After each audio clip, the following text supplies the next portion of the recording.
Let's talk about writing a negative character arc because they're actually pretty common. In this video, we're going to talk about number one, how the story structure is often very similar to a regular story, but also how it deviates in a extremely important way at the end. And then number two, we're going to talk about whether or not your main character actually needs to be likable. Spoiler. No, they don't. We'll get into more about that in a little bit and why. And then number three, we're gonna talk about how to have a strong ending despite basically ending in often a pretty dark place and all the things that I've learned about this, about endings specifically. This one for sure. Definitely this one. I think this one was definitely negative. I mean, The Cruel Prince? I don't think so. Oh, here we go. It's Heartless. Sorry, you guys can't even see it because I took the jacket off a long time ago. To Kill a Kingdom, but I feel like it's not negative. They can start out bad, but if they end in a good place, that's not a negative character arc. That's still a positive. So that's not right. Okay, hold on. I did an Instagram post recently. I think it was right. Oh, here we go. Here we go. Oh, Fairest. This is a fantastic recommendation because the whole series, the Lunar Chronicles series, is what I based the strategy, is that the right word? The way I organized the books for the Stolen Kingdom series and the way I had different characters. So this is probably my biggest inspiration, actually. I can't believe I forgot about this. Okay, I think that's all the ones that I have, although I'll show you this. There's like, I don't even know if you'll be able to see. That's how many recommendations there are in this Instagram post, and the post, in case you're curious, looks like this. It is from May 6th. If you want to go and find some of your own recommendations, there's a lot of good books there. I added a bunch to my TBR. These are the ones that I have. So, all right, I guess we'll do a thumbnail with these guys. Last week we talked about short stories and I shared what I learned writing two specific short stories in the Stolen Kingdom series world. Probably should have the book right here. I wrote a Gideon short story, and then I wrote a story about Queen Jezebel, which you will really get to know her in the fourth and final book right here. But I just knew that she had a really important story to tell, which is her origin story and why she became the way she is in this series. But of course, that meant it was basically a villain origin story, or what it's more commonly known, or maybe it's the same, I don't know, is a negative character arc. Before I keep going, let me just say, make sure you stay tuned until the end because last week we revealed the official title at the end of the video, and this time at the end I'm going to reveal the tentative release date.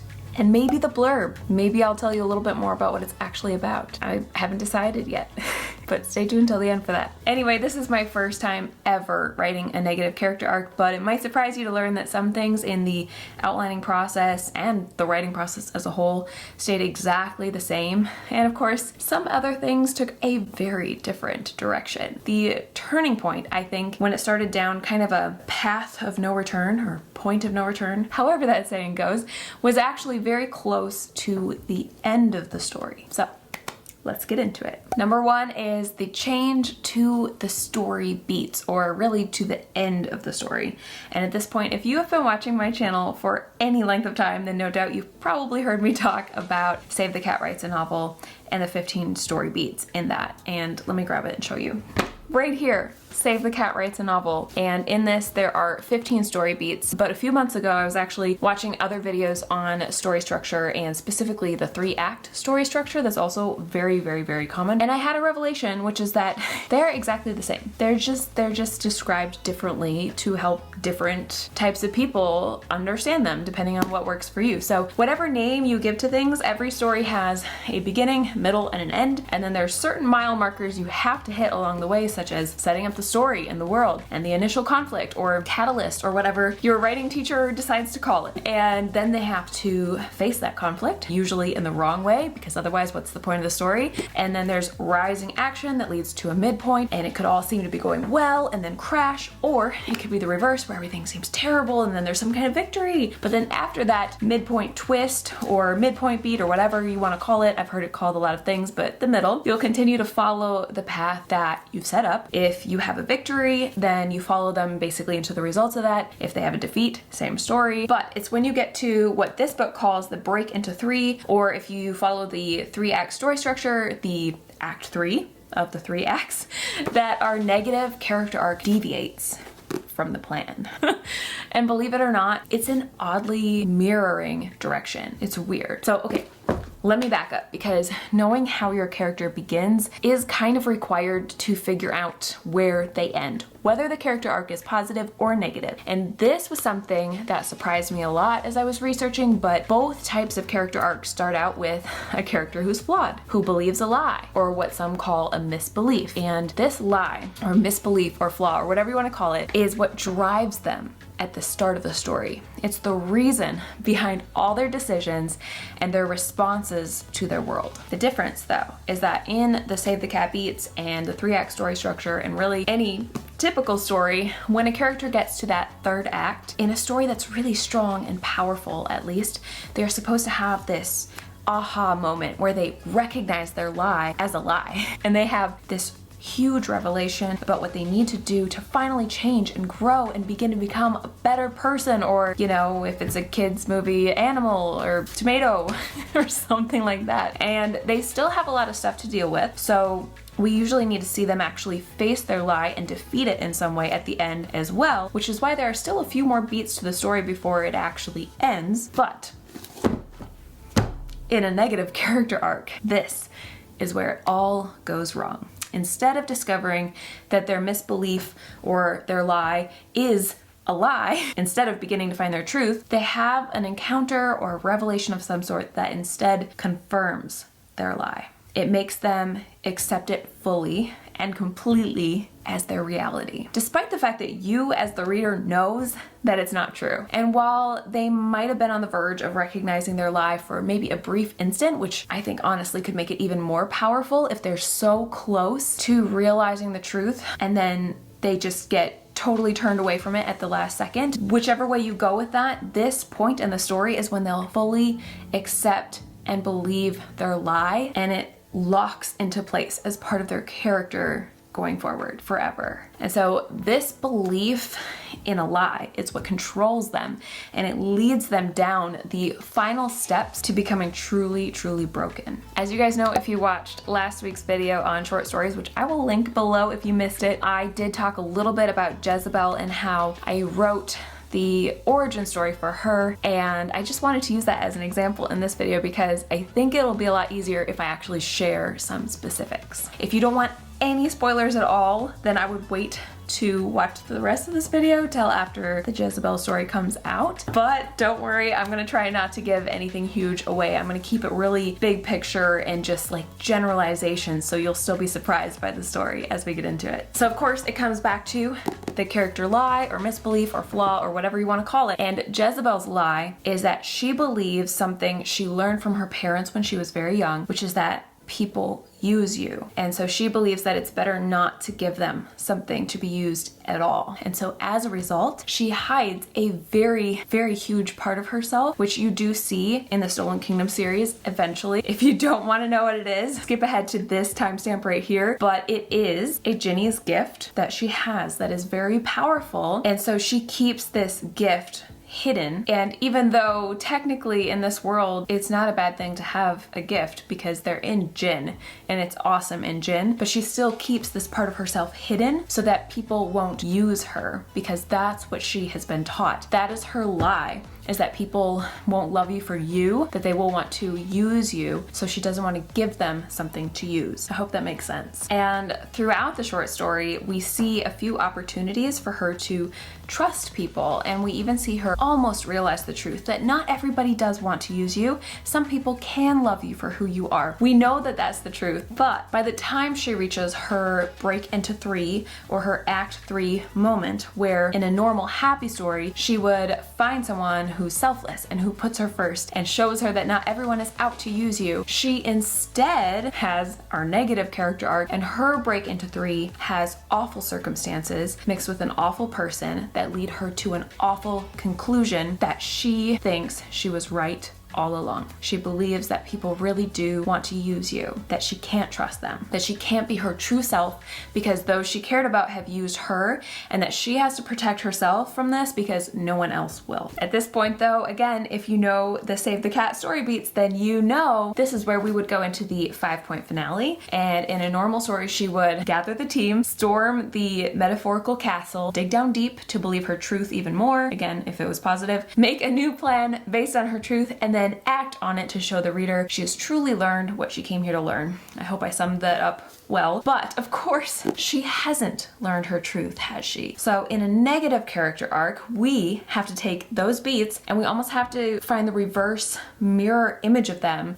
So instead of battling the lie in the story with the truth in this 5-point finale, she's going to battle the truth with her lie. It's just literally like a mirror image in a lot of ways. Again, to use specifics, instead of Jezebel proving to herself and to others that selflessness and love exist, she instead is proving to herself and to others that she's on her own and the only person she can trust and who will protect her is herself. That is where I think the negative character arc truly gets locked into place. I think there's little things that you can set up along the way that you would actually set up in a normal story too, but it's at this point in the break into 3 where their aha moment is that their lie is their reality. I hope that makes sense. Let me know in the comments if you're tracking with me and if this is helping you, but I'm not gonna go into the whole breakdown of how I personally reversed that 5-point finale, those 5 beats, because I don't want to spoil the whole story for you guys, at least not yet. Eventually,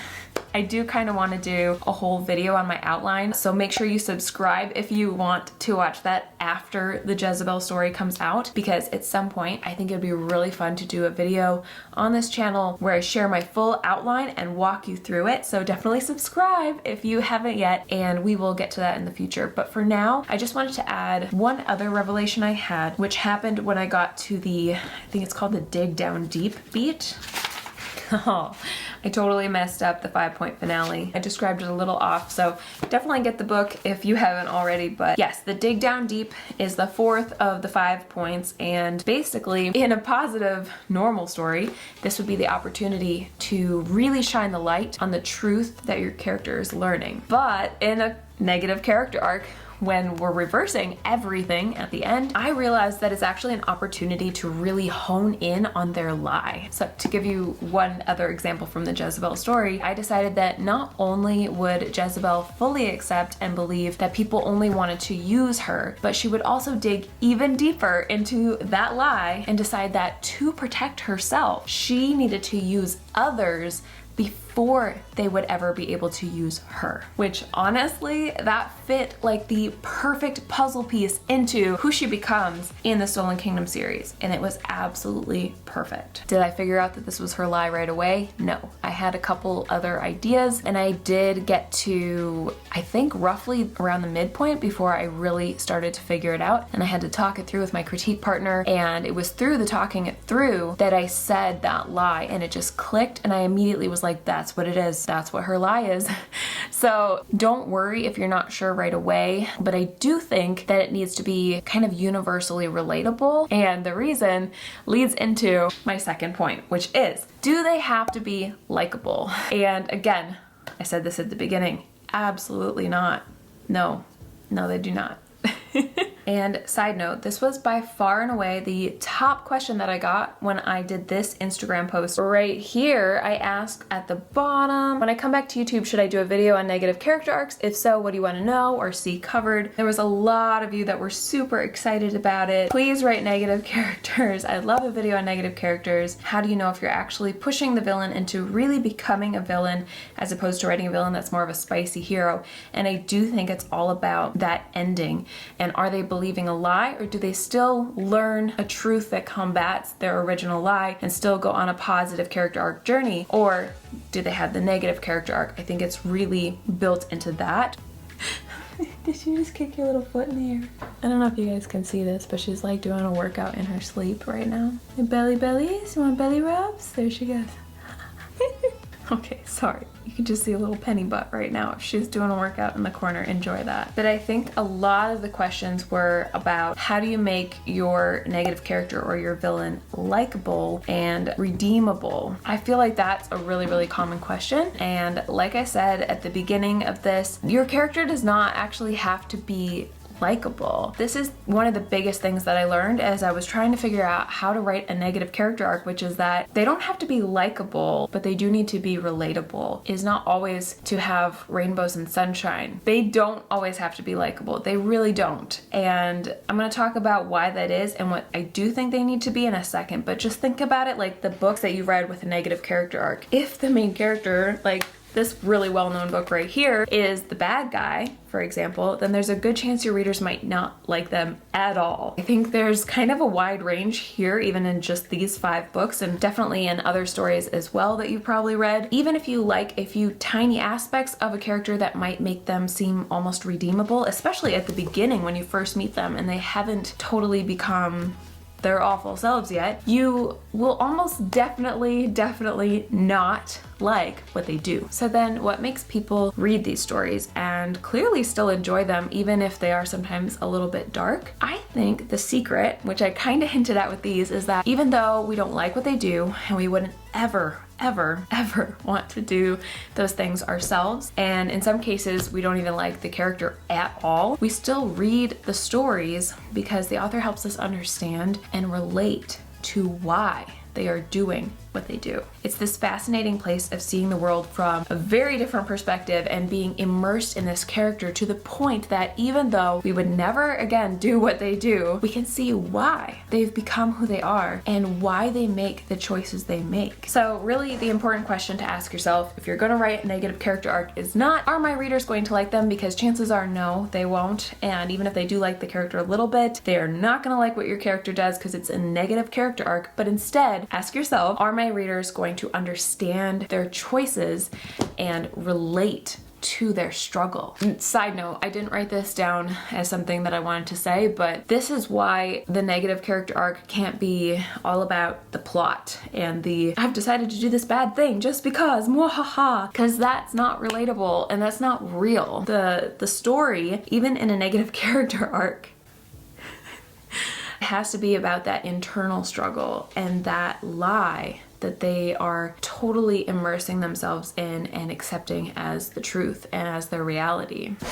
To use the Jezebel story again as an example, I think the struggle of not feeling loved for who you are and feeling like someone is using you is actually something that a lot of people can identify with. It's not just a villain-only feeling, it's relatable and real. Even though the way she deals with it is very wrong, and we can see that clearly as the reader, I think it can be oddly just as moving to watch someone deal with something the wrong way as watching them deal with it the right way. And maybe even more so because it can cause us to think on what we might have done differently and what we would have done if we were in their shoes. And I think, again, this is my personal opinion, let me know what you think in the comments, but I think because the struggle is so relatable that even if their decisions are not relatable at all, the reader will still want to read your story, whether your character is actually likable or not. Just for fun, I would love to know if you have read a story like one of these with a negative character arc and or, a villain origin story, which is basically the same thing. And let me know in the comments below what that book was, because I would love to have tons and tons of just different suggestions in the comments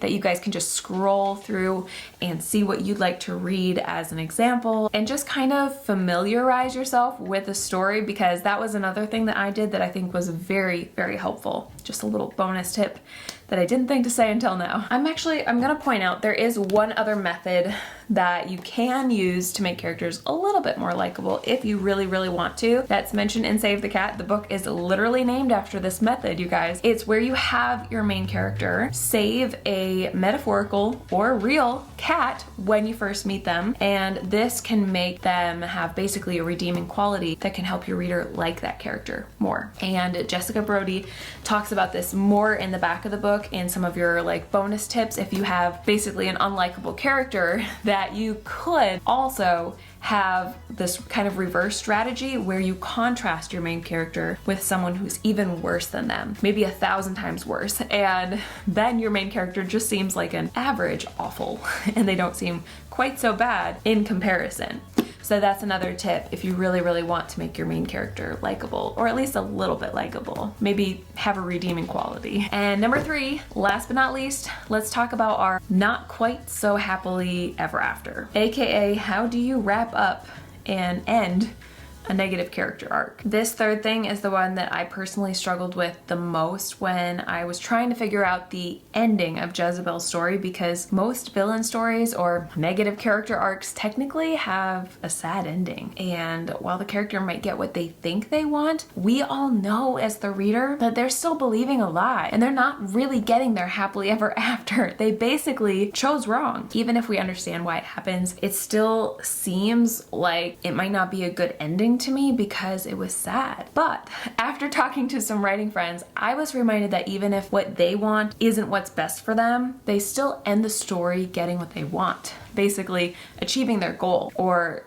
resolving the plot line. So instead of feeling like a good ending had to be happy, I realized that to have a good ending, what it actually needed was to be resolved.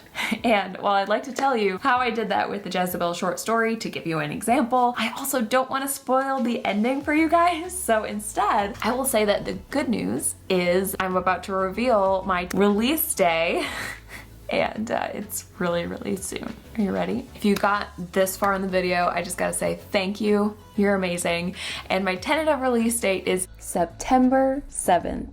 Also, it's time to reveal the short blurb of what the story is about. So this is, again, tentative. Nothing's really finalized in the indie space until it's finalized and it's on the internet, but I guess this is technically going on the internet. So I tried to write something that was pretty close to the final, and I'm really, really excited. This was harder to write because it's giving away some things. Every blurb that's not the first book in the series is really hard because there's potential for spoiling some things. So I just want to also let you know, if you haven't read the other books in the Stolen Kingdom series, there might be tiny spoilers here. Just be prepared. Here we go. In the realm of Jinn, enchantments and magical abilities are conceived and often exploited. At 18 years old, Jezebel has developed a powerful shape-shifting gift, and she's determined to keep it a secret. When her friends find a portal to the human world, she reluctantly follows. There, she's tempted to embrace her gift. After all, no one but the humans will see. Unfortunately, one of her friends witnesses her secret, and he won't let it go. He pushes her to explore the full extent of her ability, no matter the cost. But Jezebel hits her breaking point when he crosses a line. She has to decide if she'll continue letting others use her like she's always feared, or find a way to shift her future in a new direction. The Secret Gift is a villain origin story that can be read as a standalone or before or after the Stolen Kingdom series. Over a century before the evil Queen Jezebel crosses paths with Ari, Rena, and Nezrin, she's just an innocent Jinni girl who was betrayed. Thank you guys for watching and subscribing. I am so happy you enjoyed this video enough to watch it to the end. And if you feel like giving it a like, that would be awesome too. But do let me know in the comments what you'd like to know about Jezebel's story specifically, because I would really, really like to do more videos about it in the near future as I get ready for the release. I'm thinking we could talk about how publishing a short story is different than publishing a novel, and who knows what else. Let me know in the comments what you want to know. We're gonna end on this little cutie patootie. Penny wanted to be in on this last bit. I hope you guys have an awesome day, and I'll talk to you again very soon. Bye. Ow. I just hit my knee. Can you say bye, Penny? She says bye.